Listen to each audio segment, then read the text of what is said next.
Thank you very much. Is he yes? No, that's yours. Excellencies, honored guests, ladies and gentlemen, good morning.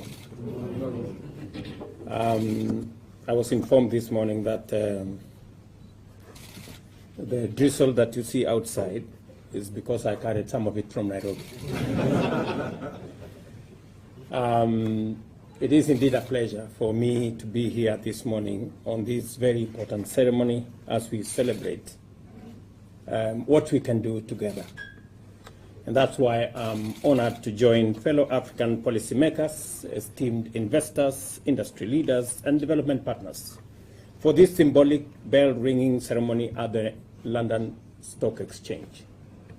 I've had the privilege to do this in the New York Stock Exchange and, of course, Nairobi Stock Exchange. I am looking for the next episode, someone else. For decades, the UK has been a steadfast partner in Kenya's and Africa's development journey, supporting institutional reforms, infrastructure, and market development that continue to shape a much more prosperous and resilient future for our continent. This forum reminds us of the critical role that capital markets play as catalysts for sustainable economic growth and expanded shared prosperity across our region, our countries, and the entire continent. They serve as an efficient mechanism for mobilizing domestic savings, attracting international capital, and channeling resources into long-term investments in infrastructure, innovation, and industrial transformation. Across Africa, we are witnessing the growing potential of equity and debt markets as platforms for financing national development priorities. And I remember making the statement day before yesterday in Spain that sovereign debt is actually an instrument of development. It is not a trap, as is currently being configured.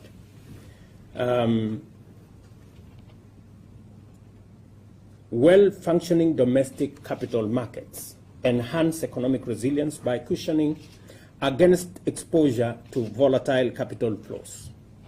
They reduce dependence on external debts, foster transparency and governance, and diversify investment opportunities for both individuals and institutional investors.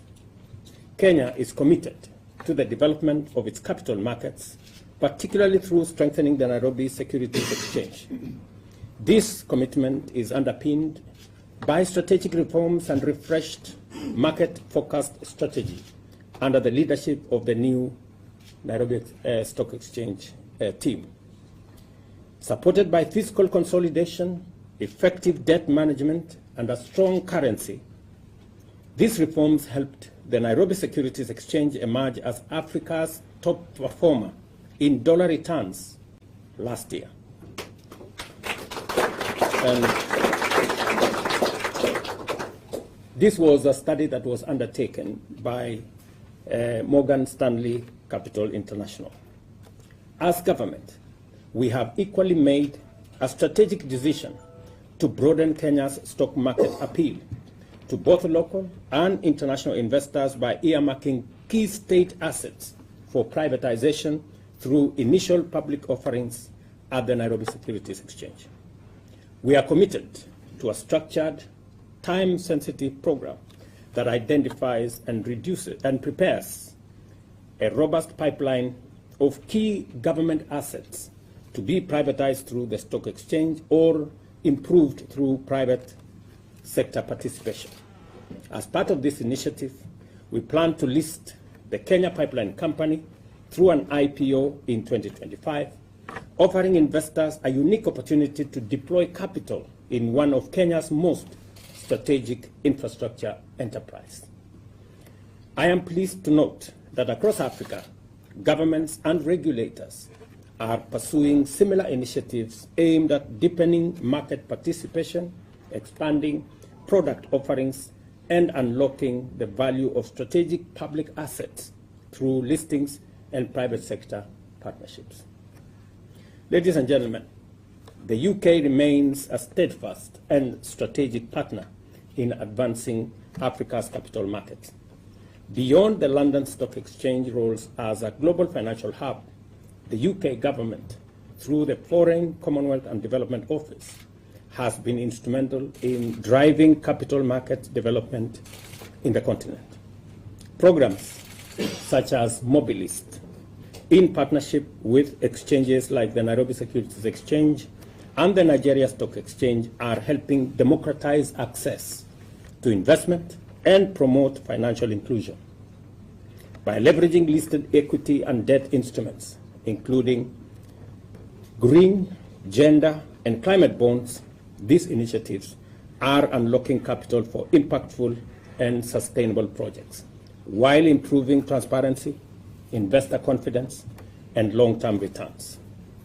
This approach aligns with Africa's broader ambition to deepen financial ecosystems by increasing financial literacy, expanding access to capital markets, particularly for small and women-oriented businesses, and advancing sustainable finance as a key driver of inclusive economic growth. Similarly, FSD Africa, a specialist development agency funded by the Foreign, Commonwealth and Development Office, continues to play a catalytic role in strengthening financial markets across the continent. Through policy support, technical assistance, and innovation, FSD Africa has helped unlock new asset classes, drive regulatory reforms, and integrate climate finance, gender lens investing, and digital financial solutions into African capital markets. These partnerships reflect a shared commitment to mobilizing productive capital that responds to the continent's development priorities, from infrastructure and SMEs to green energy and climate resilience. As Africa looks to scale up capital markets and align them with the continent's vast potential, continued collaboration with nations across the world through government and market channels is vital. Let us build on this foundation to deepen connectivity, share expertise, and create capital markets that are innovative, inclusive, and globally competitive. Ladies and gentlemen, I am very proud that this morning to share this platform with Africa Finance Corporation, who yesterday I confirmed to them that the government of Kenya has now signed off a host country agreement, and they will be joining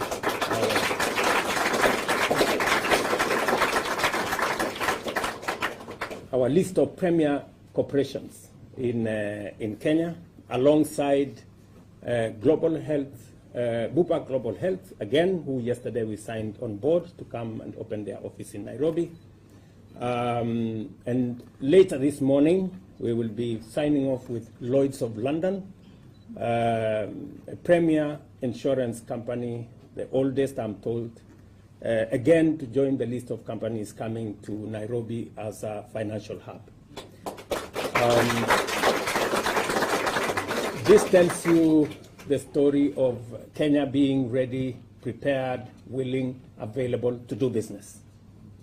And I am here to demonstrate to you that the government of Kenya, at the policy-making level, is aligned in working with you to make sure that we unlock the huge potential that exists in capital markets.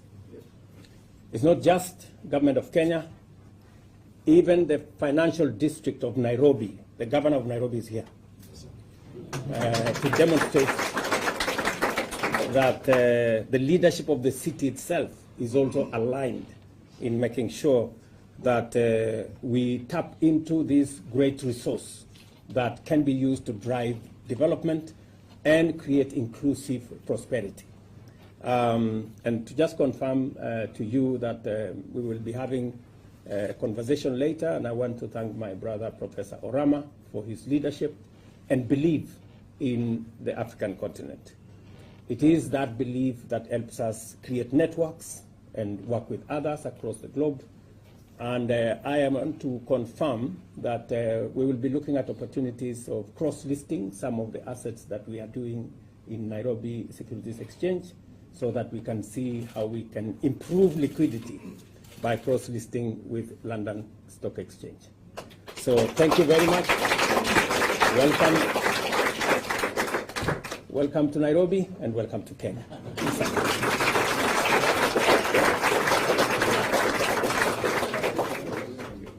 We're nearly there.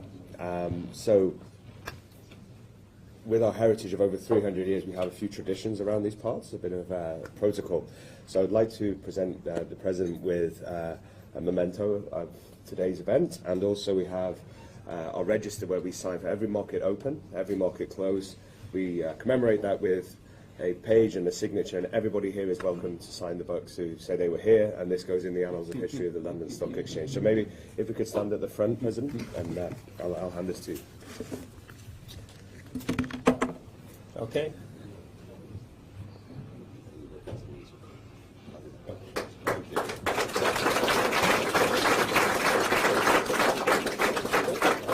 Thank you very much. Please, if you just put that in there. You see all that? Very good.